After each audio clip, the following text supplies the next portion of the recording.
passion is just one piece in the puzzle. The question is it the right time even to go into that particular kind of business? Some people are coming in business at a time when maybe the market is flooded or technology has taken over that particular line of business. Okay, so you want to ask yourself, yes, I'm passionate about it, but is it the right time to go into it? Yes, I'm passionate, but do I have a gap in the market? You can sell stuff, but the question is that do I have enough people who will be able to buy this at the rate, at the cost or the price that I'm selling it, so that I can make sufficient money from it and create a business out of it for the long term? Okay, unless you just want to hit and run a short, small window opportunity and get something and just run away. But if you really want to build a business, you want to ask yourself, is there a gap in the market? Is there sufficient gap in the market that you need to be able to? Exactly. Also, do I have an understanding of what the competition is about? There are so many aspects that we can maybe continue talking about it a few more points later, but these are just a few of the so many. The competition, do I understand the industry? Okay. Do I understand the competition?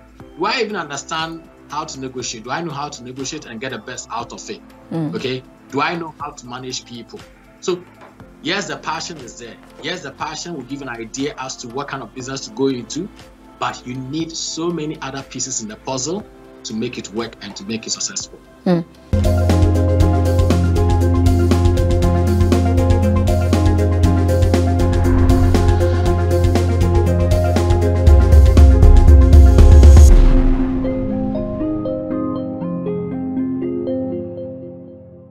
In the words of Mahatma Karamchand Gandhi, a political and spiritual leader, he once said, "Every worthwhile accomplishment, big or little, has its stages of drudgery and triumph, a beginning, a struggle, and a victory." I quite agree with this one. Our next quote is from Steve Jobs, an American entrepreneur, industrial designer, business magnate, and media proprietor. He's also an investor. He once said, "Your work is going to fill a large part of your life, and the only way to be truly satisfied is to do what you believe is great work, and the only way to do great work is to love what you do." Awesome. Now we'll take our last quote, and this one is from Ronald Crawford Conway, an American venture capitalist and philanthropist. He once said, "Any time is a good time to start a company." Really? Okay. Now let's see how all of this could relate to what we will be discussing today. Very warm greetings and welcome to The Conversation. We're reaching you from Kaftan's television studio here in the nation's capital, Abuja. I am Annabelle Oji. Now, most unsuccessful new innovative businesses fail because they build a solution that the market doesn't need. Because of this, one of the greatest mistakes you can make is, as a new startup founder, is to spend a lot of time and resources on building your product without taking feedback from the market. This way, you increase the chances that you are building a product that is likely to fail, and at the same time, increase the amount of capital that you are risking. Now, the first order of business for every startup founder is to validate the idea even before starting to build a solution. However, the solution validation process is not a one-time mission that ends with one outcome. Customer feedback is an ongoing process. Even after validating the idea, you are likely to make mistakes while building the product. Now, this means that you need to continue talking to your customers while you build the first version of your product. The customers will serve as a reality check for each decision that you make during the building process. So, now you have an idea of what and where this conversation today is headed. Let me allow the pro to school us on how to turn that startup into a thriving business. My guest on the show today is Victor Kwegyir. He is an entrepreneur, a real estate investor. He's also an author, book publisher, business coach, and consultant who challenges entrepreneurs and business owners to work smarter and improve results and enjoy doing it through coaching, mentoring, and consulting for maximum success.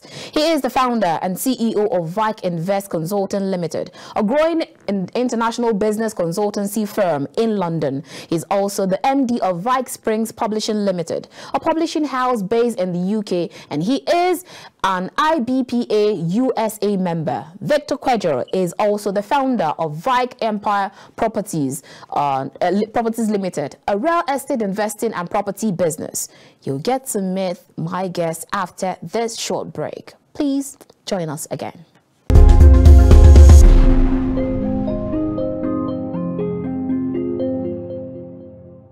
If you just joined us, this is The Conversation. We're reaching you from Kaftan's television studio here in the nation's capital, Abuja.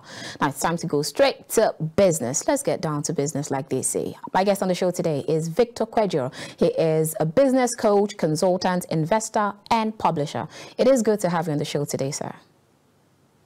Thank you very much. I'm so excited to be with you on the show, and I'm looking forward to sharing some very quality information with your audience and hopefully help them, inspire them, encourage them, challenge them, and equip them to do better in whatever they are doing. Likewise, we're all geared up.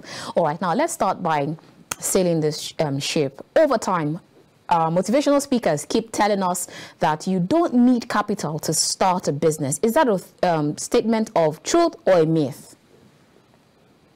It is partly true, because I believe that an entrepreneur is a solution provider. Okay, and oftentimes entrepreneurship is birthed in people during challenging times. All right. Now, if you happen to start anything, you will know that you will need certain traits, certain attitudes, certain mentality, mindset to be able to get it done. It's not all just about the capital. So there's some truth in the fact that a lot of businesses that all you need to do is make sure you have the right mindset, the attitude, and the go-getting attitude to be able to get started. So it's not always about the money. There are so many creative ways of going about this. All right. So now you're joined from 25 years experience in business. How have you been able to deal with the shocks that come with being an entrepreneur to a successful one, dealing with issues like tax and various levies that come by? And then the COVID-19 pandemic came and messed it all up. People are still trying to start all over again globally, and at the same time creating a healthy, superior, subordinate work relationship. How do you deal? How do you stay afloat?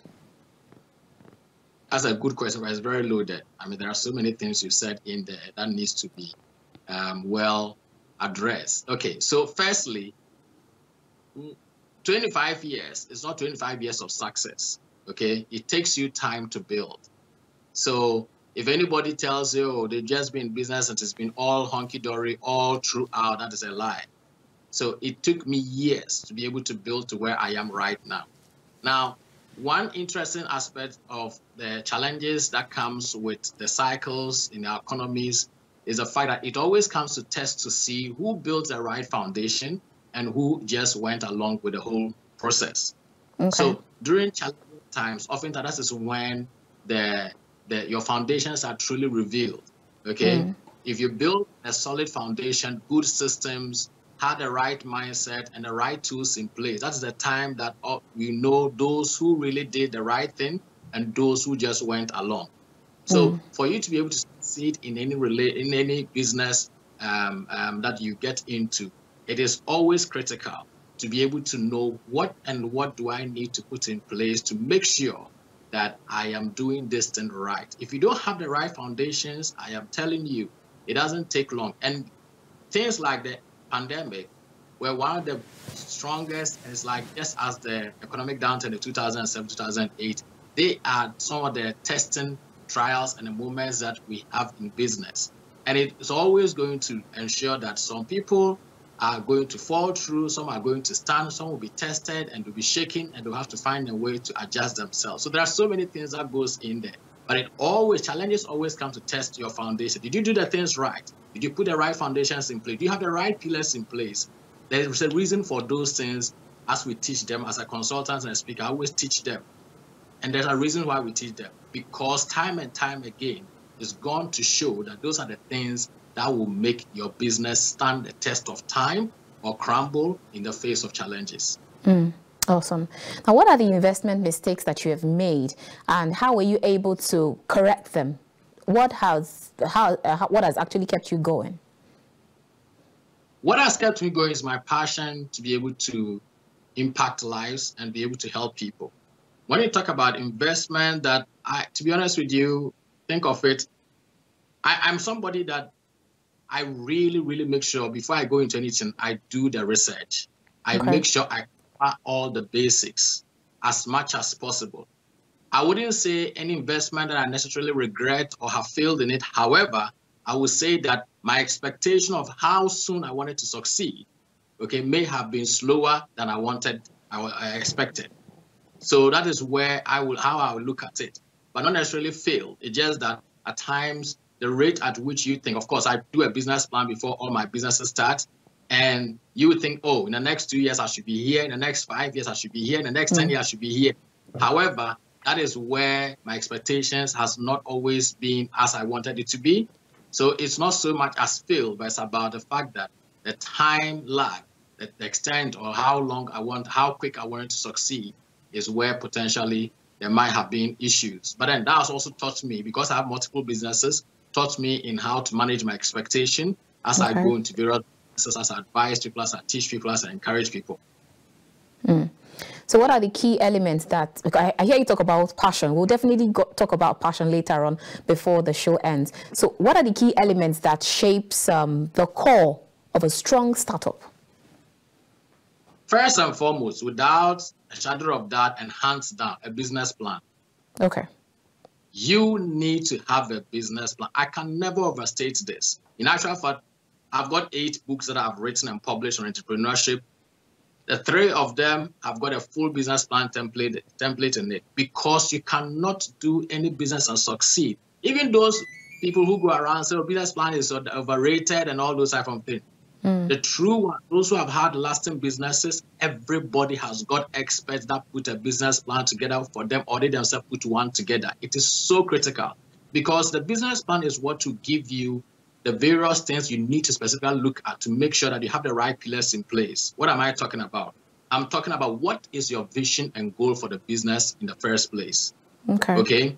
What is the objectives? The objectives are, what are the things I need to do to be able to achieve that goal, with a timeline, with measures, in place to make sure that you've got the right pillars in place. What is the strategy? I know business is about buying and selling, but it's more than buying and selling. There's a psychology behind business. There's a mindset. There are structures and systems you need to put in place. How are you going to make sure that your supply chain is very much well running and smoothly? How are you going to make sure that you have the right negotiation skills and the right people in place to be able to handle the various aspects of the business? Are you going to hire full-time staff or part-time staff, or in these days, hire people remotely to handle certain things, which would be very cheap for you?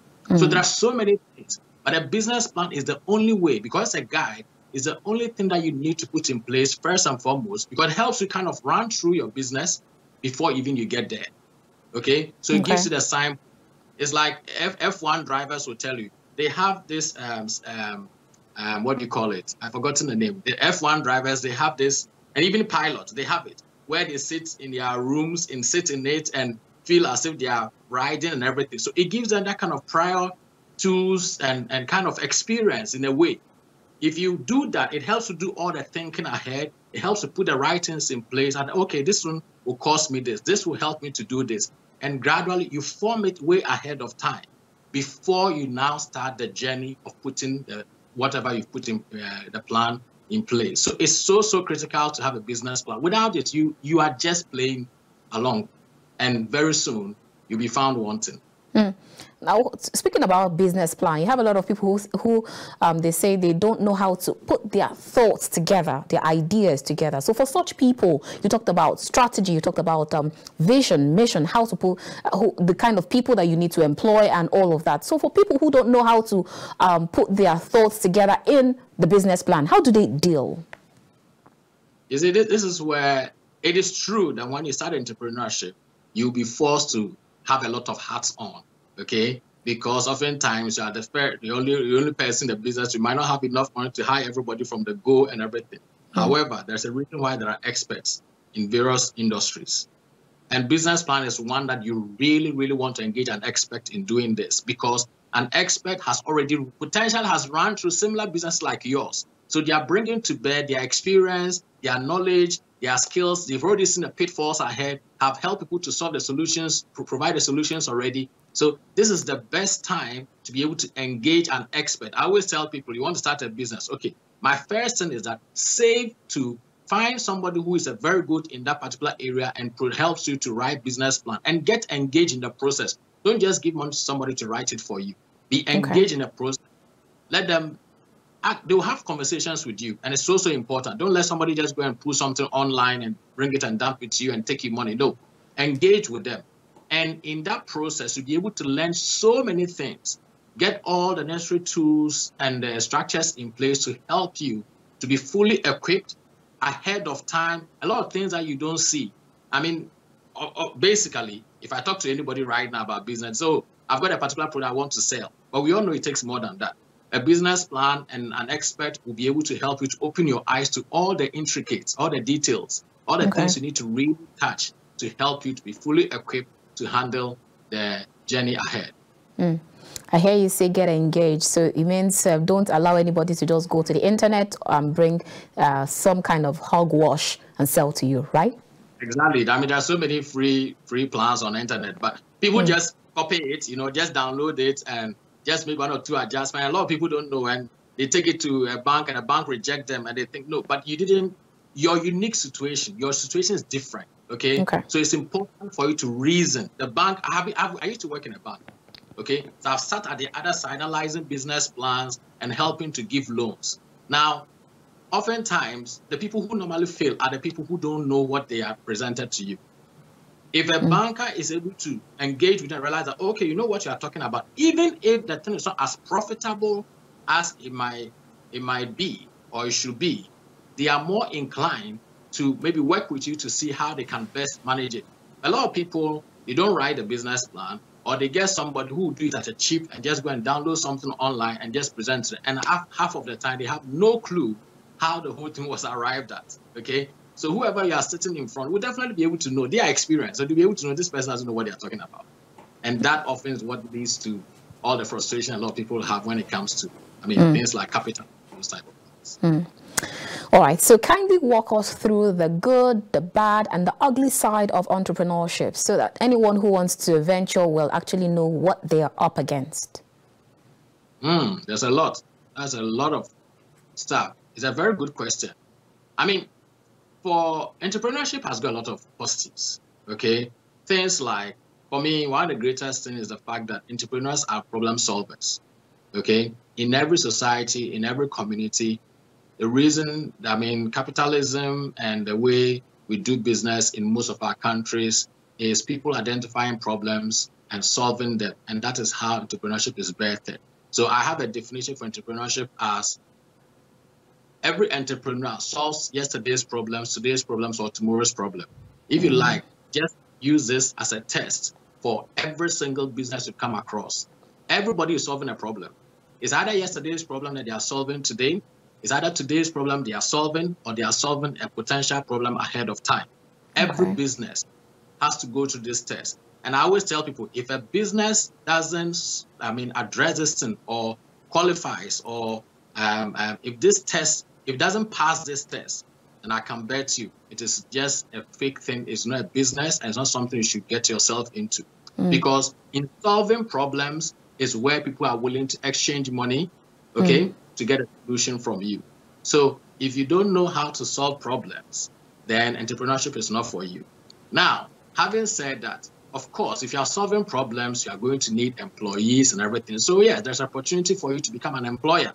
It's an opportunity for you to provide jobs for people and also be a solution provider, I've already said. Entrepreneurship has got other benefits, such as it gives you opportunity to be able to learn as well. There is nothing that can force you to learn than entrepreneurship. Entrepreneurship will challenge you because you've got to learn so many things. You just say, I'm not good at money. You can't just say, I'm not good at money and just expect that you're going to succeed in the business. You will have to learn something about money. You will have to learn about how to deal with people. I'm sure as you are there, for instance, you've got a staff, you need to learn how to manage people. If you don't know how to manage people, you're not going to get the best out of them. I've got staff all over the world, and I have to always learn to understand each one of them, okay, and how I can best manage them to get the best out of them, okay? So it forces you to learn. It also is an opportunity for you to challenge yourself. Part of the learning is being able to always educate yourself. I'm always learning, getting on courses, okay, equipping even though I write the books and I consult and I help people, I'm always learning myself. So it forces you and to become a better person. I've said this, if you're a very good business person, you are more likely going to be a better human being. Because as an entrepreneur, you are forced to better yourself. You are forced to relate to people better. Even if the client might even be provoking you, but you have to be patient. Okay? And in the process, you develop that. If you are not naturally patient, you develop the attitude of becoming patient, because you have to learn to be patient with customers. And in the process, you develop that mentality and that attitude. Okay? You have to learn how to talk to people. You have to learn how to be able to, you come across some people that they are just impossible, but you have to still find ways to be able to deal with them. Okay? So it helps you to do that. Also, it helps you to be, you learn how, you have the opportunity to be flexible. And in your flexibility, be able to do so many things other than just the business that you are doing. There are a lot of us who are not just doing one thing. We have so many other things going on. Okay, so entrepreneurship gives you that freedom to be able to be flexible. Let's say you have a family, you have to be able to handle it. Maybe you're part of a church organization, you're part of an association. It gives that flexibility to be able to plan things around, because you're not doing just 9 to 5. Okay, now, having said just a few of some of the advantages and some of the few good things of for entrepreneurship, the other aspect that you really, a lot of people kind of underestimate or overlook is the fact that entrepreneurship is going to demand every fiber of your being. It will demand everything of you. Now, I like something that Laurie Grainer said. She said that, I'm trying to get a quote. Laurie Grainer said something which is so interesting. Let me just try and find a quote. Yes, they said entrepreneurs are willing to work 80 hours a week to avoid working 40 hours a week. Okay? Because we all talk about entrepreneurship is freedom, you're your own boss and everything. But trust me, it's no more 40 hours. When you're working for somebody, 5 p.m., you want to run away. When you are working for yourself, I sleep at 3 a.m. most often. Almost every night, I sleep at 3 a.m. And I have to wake up at 6:37 to get going again, because I've got staff on different continents. I've got to manage them. Okay, whilst I'm sleeping off, my editors for my publishing business are in Australia, in the US, and I've got to manage them. So it is so important. If you underestimate the amount of commitment that you need to get it, because everything relies on you. You're not waiting for a paycheck from somewhere. You are basically working to pay yourself. So if you don't work, you don't get paid. You see? So those are some of the aspects people don't think of. They think entrepreneurship, oh, I'm my own boss and carry my briefcase around. No. They always like to have that tag of self-made. Yes. You know, and at the start, it's going to call on you. It's going to demand so much of you. And a lot of people underestimate this. Okay. And there's no guaranteed income, let alone consistent flow of income. You see? So it is something you have to be realistic about. But I'll come back to that. And you will always also be exposed, especially if you don't, let's say, for instance, you want to start a business and you go as a sole trader. You are literally exposing your own personal assets so that if in case anything goes wrong, they can fall on a personal asset. However, if you register as a limited liability company, which most countries have, then of course, if somebody, let's say, for instance, your business fail or causes some issues, they cannot fall on a personal asset. So entrepreneurship exposes you, even where you got limited liability, certain loans or certain credits, you might have to guarantee it as a director. And in the process, you might have your house or something in place. Okay. So it exposes you more if you don't do things right. Okay. All right. And you are forced to be multifaceted. You've got to know how to do almost everything. You might not be an expert in everything, but at least you've got to understand how it works. If you don't know how certain things work, let's say the supply chain, how do you order stuff? Or dealing with printers, how do you find the right printer for my publishing business, for instance? Or how do you assess even an editor who you want to work with or you want to hire? What are the things you need to look out for? So you have to learn every aspect of the entire entrepreneurship process. You might not be a master in everything, but at least you need to have that understanding. And more crucial, time management and balance is so critical. A lot of people always find themselves struggling in this area. A lot of entrepreneurs are struggling with time. They are always stressed out. They don't know what to do. If they have families, the families are struggling. The families are complaining every day because it is not easy to manage all of it together whilst you are your own boss and be in charge of everything.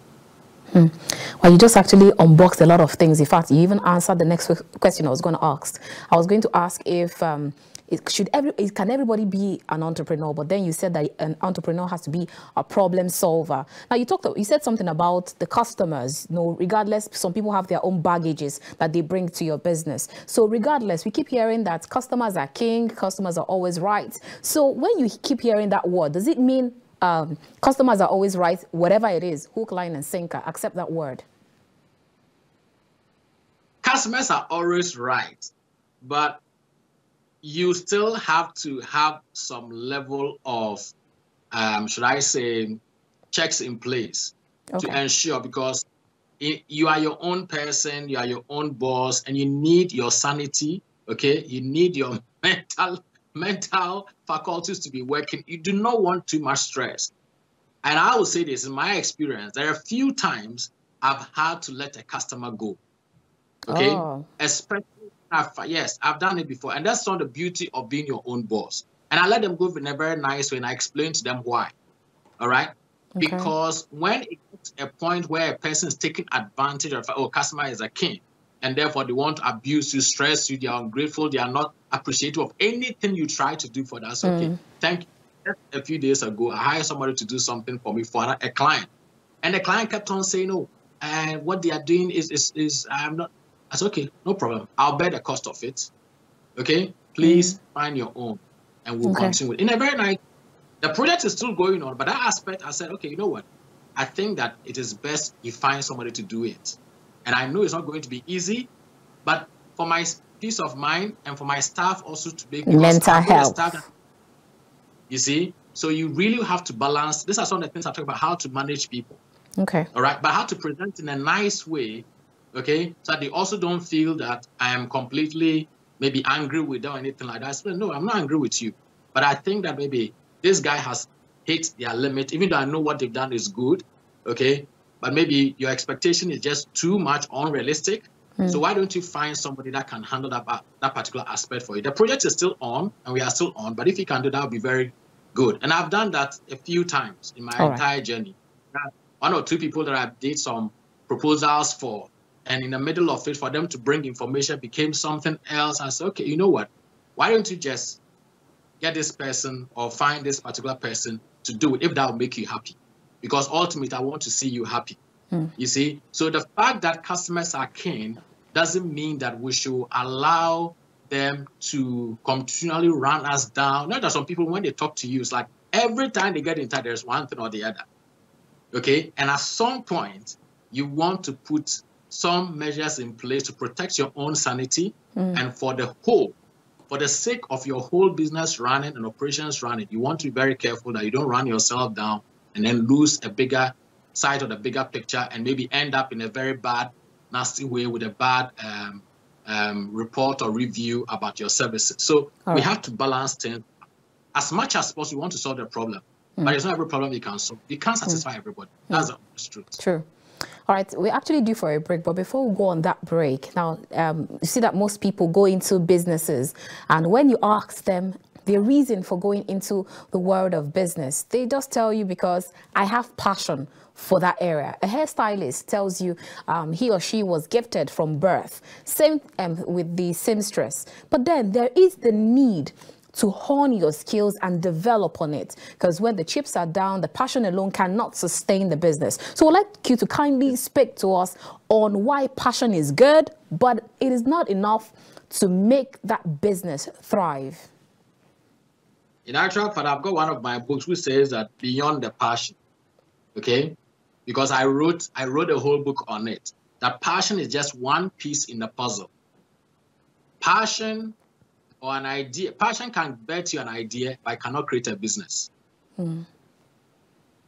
Passion can bet you. Passion, like just you said, a hairstylist, yeah, I'm very good at hair, doing hair, and I'm very creative. Yeah, that can give you an idea of a kind of business you can go into, but it doesn't tell you that it's going to help you to thrive in that business. So passion is just one piece of the puzzle, and it's a very important piece. Okay? If you something that you are doing that you are passionate, I am passionate about seeing people succeed.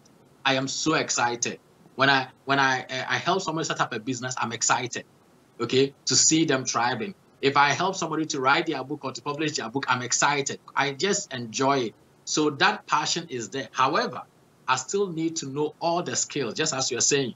I still need to be able to address all the aspects. So passion is just one piece in the puzzle. The question is it the right time even to go into that particular kind of business? Some people are coming in business at a time when maybe the market is flooded or technology has taken over that particular line of business.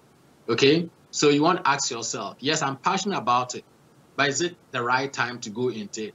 Yes, I'm passionate, but do I have a gap in the market? You can sell stuff, but the question is that do I have enough people who will be able to buy this at the rate, at the cost or the price that I'm selling it, so that I can make sufficient money from it and create a business out of it for the long term?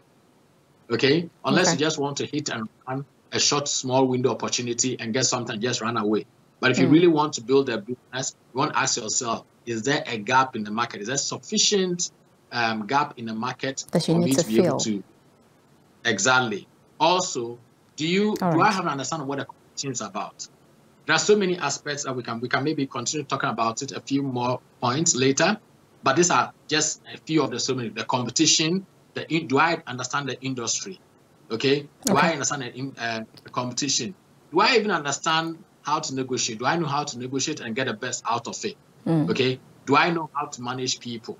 So yes, the passion is there. Yes, the passion will give an idea as to what kind of business to go into, but you need so many other pieces in the puzzle to make it work and to make it successful. All right, I actually like this part of our discussion, but we'll go on a quick break, and when we return, we'll continue from where you just landed. Let's go on this quick break, and when we return, this conversation with Victor Kwegyir will continue in earnest. I will see you shortly. Don't move a muscle.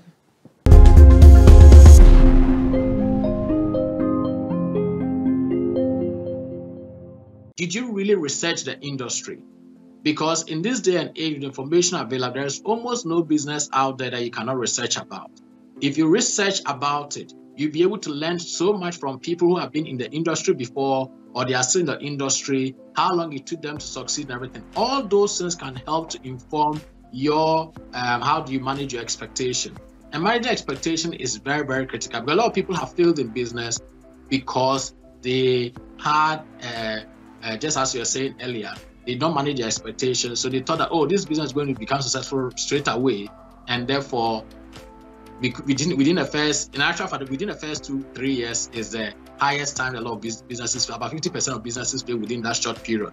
And that is largely because a lot of people just give up easily, okay? Because they don't manage their expectation. So you need to research. If you really, really did the work, we are not, you see, when we ask you to research or to do a business plan, we're not just saying it, or because we want to get your money to write a business plan for you, but there's a reason for it, okay? Because if you really invest in those things, you'll be able to learn, okay, this particular industry, it goes through cycles, all right? And it takes this number of years before it can achieve certain things.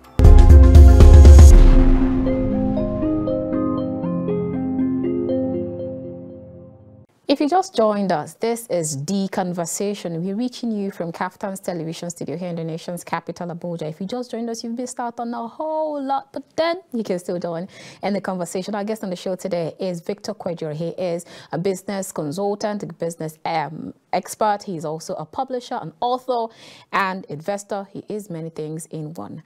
So it's good to have you still waiting on us here on the show. Thank you very much once again. I really appreciate the opportunity. All right. So before we went on that break, you were talking about passion. So we'd like you to land on your thought, because I actually like that part of our discussion. We'd like you to land on that before we get to the next question. Okay. So basically what I was saying was that passion will always give you the idea. Okay. It gives you an inclination where potentially you can turn that particular idea or that passion into a business. However, it is not a business. Okay. All right. need so many other pieces in the puzzle to have a whole business running. So some of the things I mentioned about is the fact that is it the right time for such a business to be established, or to go into it? Do you have the right skills?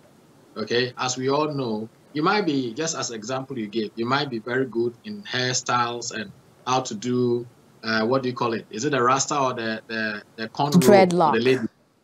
Dreadlocks and stuff. But the question is that, do you understand the kind of chemicals that goes into managing those type of things? Because if you have the knowledge about those things, it can help you to become a better person and a better business person in that particular area. Okay? Do you know how to manage cash? Do you know how to price your services? You see? So do you understand the industry at all, the hair industry? Because we know that you might be very good at a hairstyle, but you might have to add complementing products, businesses, and services to you to help you to be able to fully benefit from that particular line of business. Okay? Right. So do you have the knowledge in that area? Do you understand the competition? Do you know where other hairstylists are? How much are they charging? Where are you looking to position yourself? Are you going to go to the high-end people, or you are going to go to low? I dealt with a client not too long ago who goes into people's homes. Okay? So we talked about, okay, when you go there, what kind of products, what kind of, let's say, chemicals and stuff that they say, go to the market, buy them, and take it to them. Don't let them go and buy their own. You can put something a bit on each one of them. So when you go into their home, okay, you do their hair, you provide all the other products that you can add to it. That will give you more income. How all the things that you need to do to be able to add it to your skill to make you a better person. The other things, like, do you have a strategy in place? How do you want to grow the business? Are you just going to sit down in a particular corner in a house or in a particular shop somewhere and expect that clients are going to find you and come to you? Or you are going to put certain promotional things in place or spread yourself out there? These days, thank God for social media, you can always take advantage of it and have various networks be able to let yourself to be made known onto people. Okay? And do you have the systems in place to help you to be able to grow the business? It's so important. All right. All right. If you have a system in place, it gets to a point where you can be able to extricate yourself from the business. All right. And the business will be running by itself. And that can also help you be able to expand into other areas and also even have multiple businesses going, because you put a system in place that makes the business work for itself. So there are so many things to go into it. I quite agree with that one. All right, that's actually a very good one where you landed. Now, you consult with entrepreneurs and business owners, inspire and equip them to turn their dreams and existing businesses into profitable, successful ventures. Now, a lot of people go into business with so much expectation. So when they finally get started, the reality dawns on them. And immediately they just want out. So how do you actually turn your dreams into reality and not waking up to realize after so many years that it was all a dream and should have ended as a dream? First and foremost is something that we've touched on. If you really did a very good plan, okay, it's not just a plan, it's a planning that is even critical. Okay, if you really planned and if you really are doing the right plan, you'll be able to identify what are the areas, okay, that really need time to build, the things that needs to be covered, and the things that you can do or now or do later. Secondly, did you really research the industry? Because in this day and age, the information available, there's almost no business out there that you cannot research about. If you research about it, you'll be able to learn so much from people who have been in the industry before, or they are still in the industry, how long it took them to succeed and everything. All those things can help to inform your how do you manage your expectation. And managing expectation is very, very critical, because a lot of people have failed in business because they had, just as you were saying earlier, they don't manage their expectations. So they thought that, oh, this business is going to become successful straight away. And therefore, within the first 2-3 years is the highest time a lot of businesses fail. About 50% of businesses fail within that short period. And that is largely because a lot of people just give up easily.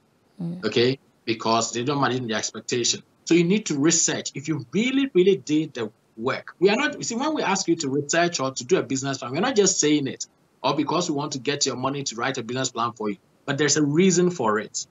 Okay? Because if you really invest in those things, you'll be able to learn, okay, this particular industry, it goes through cycles, all right? And it takes this number of years before it can achieve certain things, okay? You can research other competition and realize, oh, okay, this particular business who does similar things like I'm doing has been in the business for about 20 years, and this is where they are.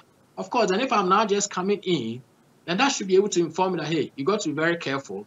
And if you check their background, you realize that, oh, okay, at this particular point, maybe year 10, they were at this level. Year 12, they were at this level. It will help you to manage. So the research is so critical. The research and the planning, it is so important. I mean, let's face it. Before we all got our first jobs, how many years did we spend in school? We spent so much in school, okay, to learn before we go into the actual job situation, isn't it? And even when you go to the job, you've got to go to probationary period before you actually gain the experience. So it's the same thing like business. Okay. You don't just jump in. You want to do your research, prepare yourself, psych your thinking. Because there's a successful mindset that you need to be able to help you to be successful in business. So all these things come into play. So at the moment, you see a lot and you hear a lot of people multitasking between a dozillion and 100 things at the same time, like selling clothes, and then later they are making dresses and selling food. Also, they're still a farmer, and then they have another side hustle. So, and all of that. And then they tell you that they are creating multiple streams of income. So isn't that just being jack of all trade? And does that actually make you a pro?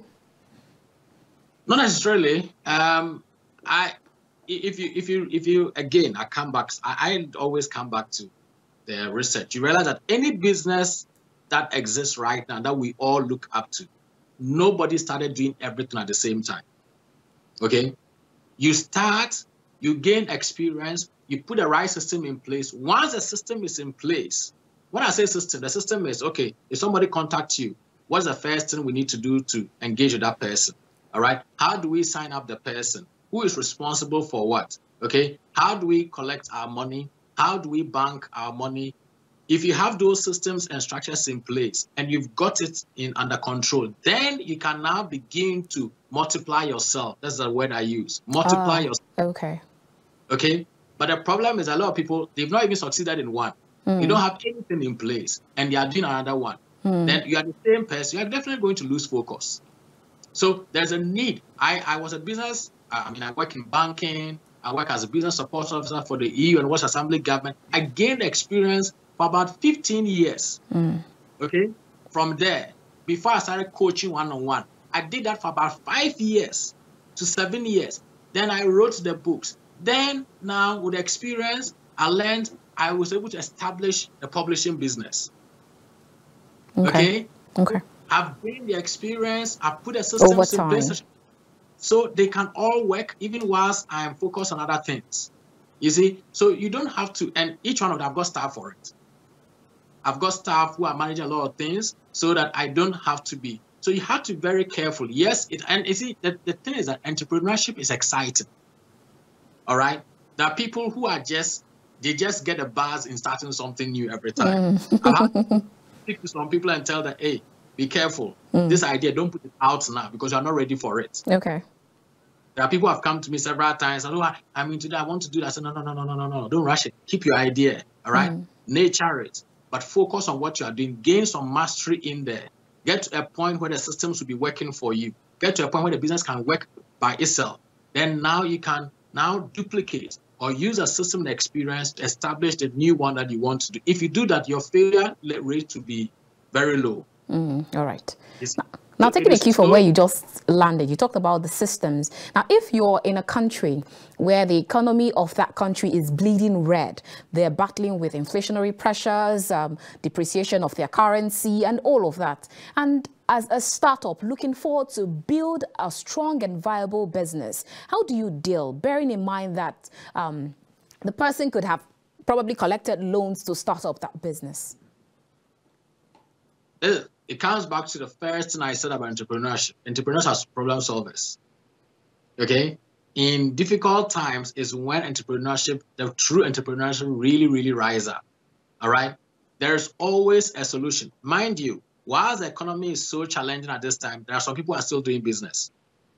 Okay. There are many people who are still succeeding. Mm. There are many people who are actually taking advantage of the downturn to create more businesses. In actual fact, every record indicates that it is during economic downturn that more businesses are created.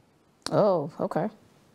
Yes, it is during economic downturn because there are so many problems and that needs solving. And let me give you an example. For instance, let's say you have a very big supermarket in your area, all right? And that supermarket collapses. It is easy for everybody to start crying. But remember, that supermarket had clients. They had customers. All those customers now will be looking for their products and services. They are no more.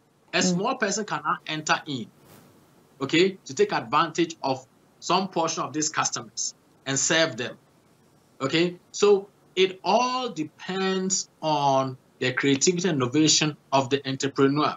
And also, it's a good time to now sit back, analyze, am I doing things right? Can I find somebody to collaborate with?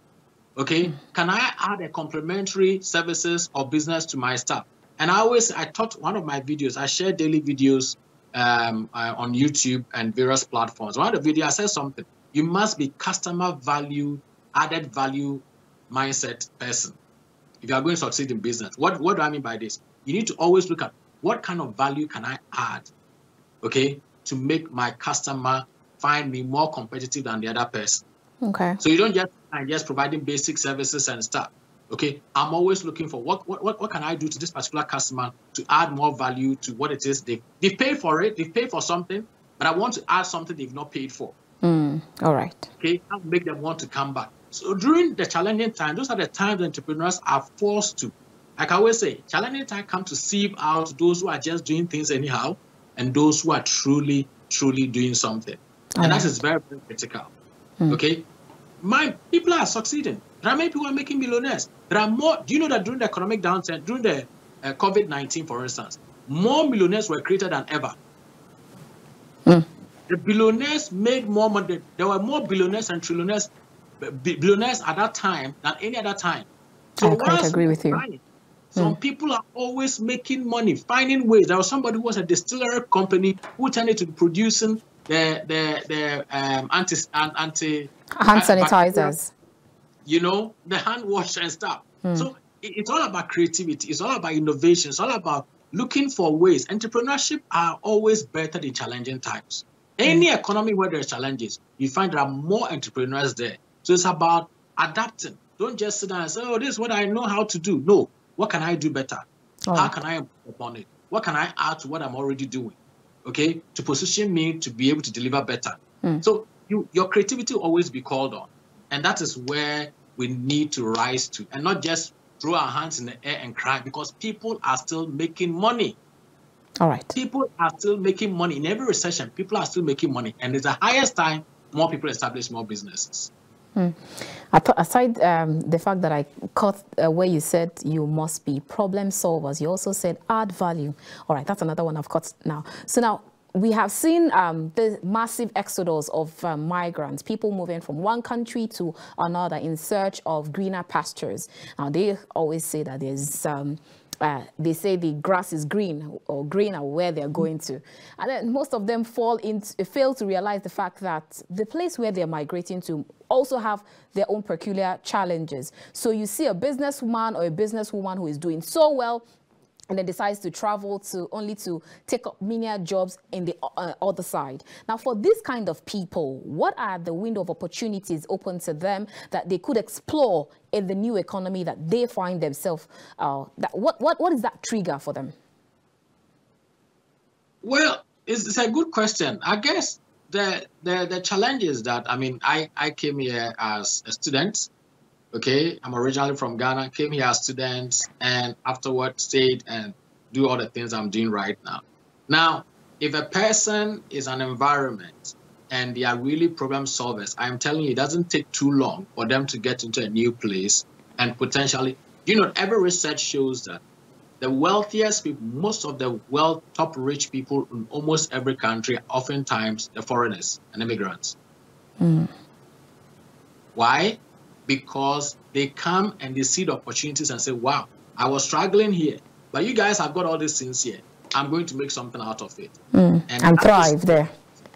You know, so you find, I'm sure in your country, you come across so many people who are foreigners, you know, Indians, Pakistanis, Chinese, and everything. They come in there, they never seek for employment. By the time they have one business or the other, and you are sitting down there complaining and crying every day. You see, it happens in my country, in Ghana as well. Even here, the richest men in this country, a lot of them are not necessarily British born. They are Indians here who are the rich. I mean, the prime minister, you know, so there are so many things. But it always comes down to this. If it is in you, wherever you go, you will try. Okay. Okay. If a person, let's say, was back home, they were forced to do one or two things here and there just to survive, and they come here, they just relax. It just tells that they were just doing something to survive, not that it was in them to be entrepreneur. Okay. But if you come here, you will know that if you go to various sectors, almost all my clients are immigrants. Almost all my clients. Okay, when I used to work for the World Assembly government and EU, they hired us, my organization, where I used to work, for us to help what we call the ethnic minorities, because they are all immigrants into the country. They are doing many jobs, but a lot of them have got creative ideas. You see, so there's always, if it's in you, wherever you go, you try. However, a lot of people forget about the fact that wherever you are, if you apply the same knowledge and the same efforts, okay, you can succeed. You can succeed wherever you are. The only thing is that when people are forced to the Western world and other places, of course, there are some. All right. And so a lot of people believe, because you talked about collaboration, you talked about talking to people. Now, most people believe in the power of two. Mentorship and all, and I know that you believe in that also. So they just refer to, but most people don't actually believe in it. They just prefer to be lone rangers. Now speak to us on the importance of coaching, mentorship, and mentoring, networking as an entrepreneur. No, it is very critical. You can't, nobody succeeds by themselves. You simply cannot succeed by themselves. I've got some colleagues. I mean, just a few days ago, one of my colleagues in business, he's a social media expert. Okay, so I want to hire some people, and I've engaged in services. I want to hire some people in certain things. I call him. We spoke for an hour. Okay, picking his brains on certain things. So I've got mentors. I also look up to a lot of them from afar. I read their books. The challenge with a lot of the young, especially people today, when it comes to mentorship, is the fact that people reach out to me every time. I mean, I've got over 20-something thousand people on LinkedIn, you know, in my network, about almost 50,000 in my network. And they will come, I want you to mentor me. But somehow they seem to want that you be working according to their timetable, you know, and they'll just drop any question. You ask them to do something, they won't do. They want you to feed them. No. That is where a lot of people miss it. Mentorship, you have to have respect for the person who is trying to help you. You have to work according to their schedule. You have to also take initiative and do certain things. And at times, this is one other trick I'll tell you. If you come to and want a free mentorship, yet you have never supported anything I do online, even the things I'm sharing free, knowledge free every day, you don't even have time for it. Okay? Check on it. That is the thing where you can learn your greatest men. Most of my greatest mentors are people I've never met before. But I buy their books, okay? I listen to almost every interview or guest appearance that they have. I follow them. I support them. I like their stuff. I encourage. If you do that, it's easy. There are people who have done that, and I've gone out of my way to do so many things for them, okay? They didn't have to pay for anything. So it's about the mindset that people have. You need mentorship. You need networking. You engage with people. When you inbox them and they respond to you, be more engaging. Check somebody. A lot of people will come to me. They will send me something in my inbox, and they are not asking me questions I feel are redundant. It doesn't tell me you are serious. Because if you go on my profile, you check on my profile, and come and be asking me, what do I do? That is why the profile is there. We don't have time for that because we deal with thousands of people. You see? So if you come to me and I'm behaving as if I have to basically feed you all the things that are free for you, use the time that you have with that mentor or the person you are interested in very wisely. Go to them. Oh, I've checked your profile. This is what you do. you know, so please, I need, can you help me in this, or what's your response? Ask intelligent questions. Then you know that they are using their time wisely. But if you are just there to ask redundant questions, things that are not really very helpful, they'll easily gloss over. I will gloss over it. I will gloss over it. If I don't see you following my stuff or engaging with it, and I know that it's already impacting you, you have not really done your research about when you're just coming to ask it, I'll just gloss over it. Okay, because it's free. You're not paying me. Of course, when I have my master class and everything, of course, if you sign up, that's a different thing. You see, but when you're looking to just follow people and be able to learn something, don't come and ask questions. Thank God for online. Go on their profile, read about them, and come and ask intelligent questions, because they really value their time. And if they ask you to do something, do it. Okay, and come back to. Don't expect them to be chasing after you. No, I don't have time. That's a reality, you know. But a lot of people are they want everything, but they are not ready to do anything. All right, even as we begin to round up, what is that one or two advice or rule that you will give someone who has just been laid off from work, or someone who is just tired of working, doing the 9-to-5 job, and others, and then they decide that it is time to be my own boss? I want to start up my own business, because most people believe that business is one fast, attractive, and thriving sector. I don't know. I always ask, why do people believe that business is just one fast, thriving sector? So they just want to go into it straight up. So now for you, what is that one or two advice or rule that you would give such person? Firstly, in one of my books, actually 2 of them, I talk about 30 different ways of how to identify opportunities. I was forced into business, okay? And I was forced into business when I was laid off. We were not laid off, actually. We're being funded by my last employment as a staff was with the EU and World Assembly government. We're being funded to do what we're doing. At a point, they withdrew. There was a change of government. They withdrew the funding. So we're supposed to kind of work like a contract. And I got to a point I felt, no, if I'm going to work as a contract, why don't I work for myself? Okay? So basically, we're let down slowly, and I decided to walk away and start by myself. So at times, you'll be forced into it. Now, when I was forced, what happened? I began to, okay, what are my skill set? What is my experience? What is my background? All right? How can I leverage on these things to be able to create something for myself? So it's always important to ask yourself, what do I know how to do? Okay? What have I done before? What are my experiences? Can I leverage on it to be able to go into something? If I can leverage on it, then that's a good way to start. The next thing, as I've said before, research. The third one, plan, business plan. I say plan, business plan, because it's not just about business plan, but it's about the planning. Planning, okay. It's the process of the planning that is so critical. Even if you hire somebody, they should involve you in the process, okay? Even if they write it for you, you should sit down with them, let them explain to you the assumptions that they are using to do it, and ask them all the questions as if you are the one who is interviewing them to give them money, okay? So be critical about it. So have an idea, research, and plan. These are critical. If you do it, your chances of success is very, very, very, very high. It might not be chance, but you would definitely get there. What a fine way to end this conversation. Thank you so much, Victor Kwegyir. It's been a wonderful time having this conversation with you. Thank you very much as well. I really enjoyed the time together, and I hope that your audience will be fully informed and equipped, and we have inspired them enough to do something for themselves. Hopefully too. Thank you so much. All right, viewers, that's where we end this conversation. We have been chatting with Victor Kwegyir. He is an author, he is an investor, he is a business consultant and coach. I'm sure that you must have been rightly entertained, informed, and you've gotten all the right sources that you need. You've gotten all the right words that you need. So you're ready to hit the ground running with regards to your business. I will see you again next time. Keep watching The Conversation, because you never know who my next guest will be and what my next topic will be all about. Till I come your way again from the nation's capital, Abuja, I am Annabelle Oji. God bless Nigeria.